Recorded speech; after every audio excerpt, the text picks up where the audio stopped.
Right, imagine this. Okay, you're out for dinner with friends as the night gets later and later and the conversation bolder. It's decided to randomly pick a location on a map, pack up and move the family for the sea change lifestyle. Well, back in 1988, that's exactly what Pam and Martin Brook did. They bought a farm in Byron Bay, sight unseen, having no idea what they were doing, took on a task that would see most people fail. But the Brook family is not like most people. You walked into a bank. It was one of those unique times. And we said we wanted to plant 4,500 macadamias, and we were complete and utter novices. I had a black thumb with a vegetable patch. Yeah. Like it's the the history wasn't good, was it? We are Brook Farm and Cape Byron Distillery, and this is our way. This part of the forest, nothing was here apart from lantana, boulders, and weeds. Loads of weeds. The bulldozers came in to deal with all the camphor laurels, but the remit was leave those beautiful trees. So every time there was a beautiful rainforest tree, then we'd leave that. The genesis of this tree goes back 180 million years. It's incredible, Yeah, man. it is. Without even knowing it, Pam and Brookie were planting the seeds for two things: restoration of the natural landscape and a family legacy. We got to this one place and we cleared it back, and it was this beautiful moment, and this gully just opened up. And we called it Fern Gully. And as a family, when we this cleared, it was just this pristine, untouched valley of bungalow palms set amongst all of this, this dormant rainforest. And that was pretty special, growing up. We'd watch shows like Fern Gully, and it was like, we've got our own Fern Gully here on the farm. It's only limited, really, by your imagination. Let's hope we never run out of that. No, there's no shortage of imagination, that's for sure. It's a bit like what could possibly go wrong when we bought 96 acres. It was, this wonderful naivety, but a determination to succeed. And that's when we set out planting on the gentle slopes with macadamias, but on the steeper slopes we said, what are we going to plant here? And that was where the rainforest trees came in. We planted this tree, this Bluefeet, 1989. And it was probably a sapling, maybe. It was tiny. big. It was Yeah. tiny, yeah. It looks like a tree that's hundreds of years old, but it's not. This is the exciting thing, and this is what kind of drove us on, because you could see in a very short time that this landscape was healing. It spurred us on, and we've reclaimed the whole of that side of the mountain. This 30-year-old rainforest provides those seeds, provides the birds that actually go up into that side of that mountain, do their stuff, and the place is alive with new trees, alive with new life. Once the rainforest and orchard were underway, it was time to build a business. The whole idea of starting Brook Farm was to value add, so we went through all sorts of things. Like there was a year spent on the infamous macadamia mayonnaise that never came to light. Yeah, we were going to set the world alight. There was some shockers. And I remember, Mum used to use us, the family, as canaries. They knew they had to do something different. That was the challenge, I think, coming up with something amazing with macadamias. Then we said, macadamia muesli, let's do that. And so our first two products were a toasted and a natural macadamia muesli. I think from the beginning, they were just part of everything, like planting the rainforest, just coming up and working with the macadamia trees. It was never a thought that they wouldn't just help out with everything. But it was amazing at a very early age. Eddie, for example, we'd set up the store and someone would come up and say, what's that? Oh, that's our toasted muesli, 17 ingredients. And we use all this beautiful bush honey that we just get over the border. It's delicious. He's 9 at this stage, Yeah, he so was he's pretty 9, small. yeah. He's like only just over the That's top right, of the table. just peeping over the table, and then he'd say, "And we've got a special on today." Have you guys ever tried the berries from them?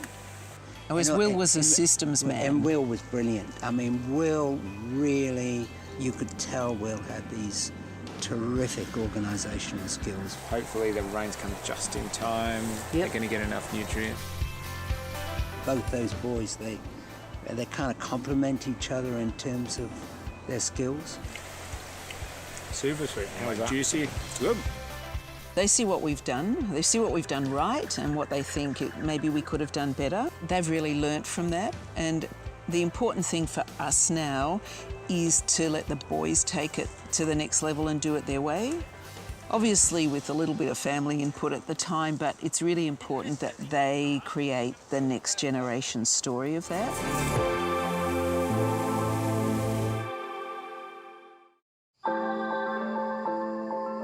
Welcome back to My Way.